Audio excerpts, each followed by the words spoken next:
All right, I did a video a week or so ago about the Tennessee Vols making the playoffs in the 2023 college football season in reference to an article that had appeared on ESPN.com where they listed the ESPN top 25 and then what each team would need to do or accomplish or improve on or whatever in 2023 to make the college football playoffs. And I mentioned in that video that I may do that same video for a few other teams.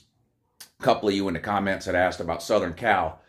Southern Cal on that top 25 list in that article, I believe they had at 9th.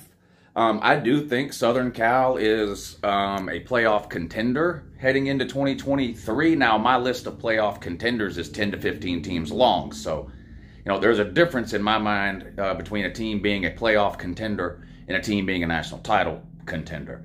And I don't necessarily think Southern Cal falls into that category unless they fix what the article says. And it's obvious when it comes to Southern Cal, even if you don't know anything about Southern Cal other than who their head coach is, the answer is obvious, and it's defense. Southern Cal and Lincoln Riley in particular continue to put horrendous defenses on the field year after year after year after year after year after year. I mean, we've talked about it before with Lincoln Riley. How many years in a row did Oklahoma win the Big 12 and make the playoffs? Bounced in the first round every single time. Why? Defense. And it's not even debatable. Every single year Lincoln Riley has been a head coach, he's had a Heisman caliber QB, whether you're talking about Baker Mayfield or Kyler Murray or Jalen Hurts, and Caleb Williams at Southern Cal, an offense that ranks in the top 10 in every single offensive category known to man, particularly the passing categories. They score a ton of points, right? And what happens? Multiple times per season, their defense lets them down. Sometimes it's in the regular season and they go 11-1, still make the playoffs and lose. Sometimes it's in a conference championship game like happened this past year against Utah. Southern Cal was one win away from the playoffs in Lincoln Riley's first year at Southern Cal, which was remarkable when you consider what he inherited, which was a 4-8 team the year before. Now, he experimented and brought in basically an entire new roster through the transfer portal, but the problem was, you looked at who he brought in, you recognized every name offensively. Caleb Williams, Jordan Addison, Travis Dye. You looked who he brought in defensively, and it's a who's who of who the fuck is that? And this is the issue. Alex Grinch, right? The guy wasn't any good at Oklahoma as defensive coordinator under Lincoln Riley. What does Lincoln Riley do? Throws him in his suitcase and brings him to Los Angeles and gives him the same job at Southern Cal. What happens? You were ranked like 115th against the pass last year. The only reason that Southern Cal even had a chance of making the playoffs in that conference title game against Utah at the end of the year is because by some miracle and fluke, honestly, Southern Cal had like one of the most ridiculous turnover ratios we've seen in college football in years. They created a ridiculous number of turnovers defensively and hardly ever gave the ball away offensively. Now, that's great and definitely a recipe for success and a key going into any big game. You want to create turnovers and you want to not give the ball away. Here's the issue with turnovers.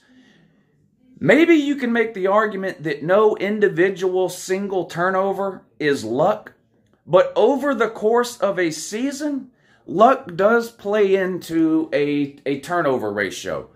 Fumbles are a great example. A ball hits the ground, you don't have any idea, clue, or guess which way that ball is bouncing. Well, somehow over the course of the entire season last year for Southern Cal's defense, that ball bounced their direction. And when they were on offense, the ball bounced their direction and they recovered it. Caleb Williams, no luck there. He's just an amazing quarterback, so not a ton of interceptions, not surprised. But defensively, whether you're talking tip passes, misreads by a QB, receivers falling down, whatever the case. Again, I'm not talking about any one turnover. I'm talking about over the course of a season, and that's not specific to Southern Cal. That goes for any team across the country. Some amount of luck that goes into that. So the turnover ratio that Southern Cal was able to achieve last year defensively, which honestly is what kept them in a lot of games and won them a couple of games, that's not a formula that's repeatable defensively. It's just not. That's not to say that Southern Cal is going to have a ton of turnovers next year and not create any. That's not what I'm saying. I'm just saying that that's not a repeatable stat that you can rely on from year to year, right? You look at Oklahoma, what can you rely on? Great offense, score a lot of points, Heisman caliber quarterback, NFL wide receivers. That you can count on that year to year at Oklahoma. Turnover ratio, you're not going to be able to count on that. Now, do I think Southern Cal's going 6-6 if they don't get that type of turnover ratio in 2023? No, they're going to be a really good team again. They'll be among the favorites to win the Pac-12, and they'll be listed in everybody's potential playoff teams for 2023 because of that offense. But they've chosen to retain Alex Grinch as DC. They brought him back. They recruited well. But if you look at their recruiting class, almost all of their top players were offensive players. Again, they've brought in a ton of people through the transfer portal. They have brought in some defensive guys, several 4-stars from all over the country. Tossaways from a bunch of different schools around the country. Will that improve them defensively? We'll see. I mean, talent was definitely part of the problem defensively for Southern Cal last year, and Lincoln Riley defensively every single year he's been a head coach. So improving the talent is a step in the right direction defensively. However, if Lincoln Riley as a head coach doesn't start placing more emphasis on the defensive side of the ball through recruiting, through practice, through philosophy, through coaching hires and coaching decisions, then so what if Southern Cal makes the playoffs? They're not likely to win a game. We've just seen it time and time again. This isn't a knock Southern Cal video. Why? I don't have any hate or issue, nothing with Southern Cal. At all. But if I'm a Southern Cal fan, I would be thinking the exact same things I'm saying now. I really don't see how any Southern Cal fans can disagree. Oklahoma fans, the first couple of years under Lincoln Riley, had that hope, had that glass is half full mentality. Well, the defense will improve next year. Well, we'll get better players. Well, we'll get a better DC. It just never happened year after year after year after year after year, which is one of the reasons that they didn't care that Lincoln Riley left and went to Southern Cal. And so Southern Cal now, 1 year into the Lincoln Riley experiment, some of their fans are sort of in that same mindset that Oklahoma fans found themselves in 2017 and 2018. As far as my personal opinion on what Oklahoma can do in 2023 or any year in the future under Lincoln Riley, I'm going to have to see it to believe it. And again, I've got no issues with Lincoln Riley. We played him once. I'm a Georgia fan, obviously. We played Oklahoma once under Lincoln Riley and beat him. I got no reason to not like the guy or to not like Oklahoma or not like Southern Cal or whatever. But, I mean, you know, this isn't 1 or 2 years of previous experience we have to go off here. I mean, Lincoln Riley's been a head coach for 4, 5, 6 years straight. Every single year, it's been the same exact story. Every single year. You can't find a single year where Oklahoma had a down year offensively, and you can't find a single year where they did anything that worried anybody defensively, including his first year at Southern Cal. It looked like a total redo of every other Oklahoma season under Lincoln Riley you've ever seen. They won a bunch of games by scoring a bunch of points, but when it mattered most, at the end of the season, they couldn't get the job done defensively. And Southern Cal's last 2 games of the season, the Pac-12 championship game against Utah, they couldn't stop a nosebleed in that game, and Utah beat them. In the New Year's Six game against Tulane, exact same scenario. Tulane ran the ball and threw the ball up and down the field on Southern Cal in the second half like their defense didn't even exist. And that's where it gets into the problem of how do you fix it, because if you watch these defensive meltdowns that Lincoln Riley teams have had in big games over the years, it's not just a talent issue, right? It's scheme, players out of position, look like they don't know what to do. How is this happening in your 12th, 13th, 14th game of the season?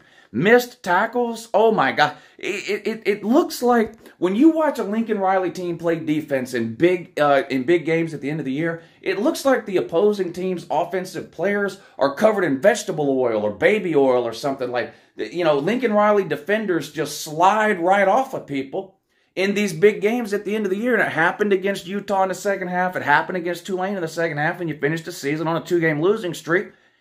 And it's clearly the defense's fault. Offensively, Southern Cal and Caleb Williams played good enough to win both of those games. It's hard for me to buy into the Southern Cal winning a national title thing. Now, can they make the playoffs? Yes. Now, the Pac-12 is going to be a difficult league this year, and some people laugh when I make that comment. I'm not trying to tell anybody the Pac-12 is the best conference in football, but there are 4 or 5 teams in the Pac-12 this year that are all capable of winning it.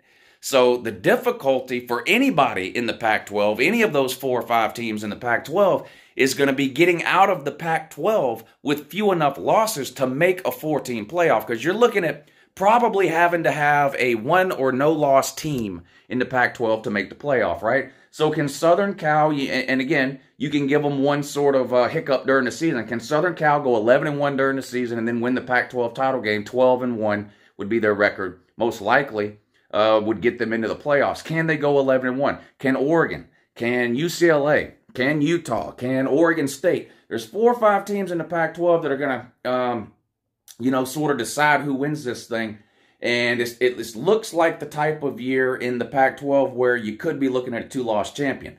Not because the Pac-12 isn't any good, but because you've got 4 or 5 teams that are all pretty good. Are any of them elite? If they are, they'll go 13-0 and 12-1. And the only way for Southern Cal to get there is going to be to improve defensively. That's it. I don't care how much better they get offensively. They can't really get that much better offensively. That's kind of the problem. They can't make up. It's not like they're scoring 30 points a game and losing these big games, right? They're averaging 40, 45 points a game and losing the big games. So, it's not like their offense is going to come out this year and suddenly average 60 points a game, and that's going to make up for what they're doing on defense. No, they're going to have to get better defensively. Southern Cal is, and Lincoln Riley in general, if he ever wants to win a national title in college football. So this is an obvious one here. Southern Cal, what do they have to do to make the playoffs in 2023? Well, they got to get through the Pac-12 with 1 loss or less. And as far as what they do once they get into the playoffs, it's all going to come down to that defense. Duh!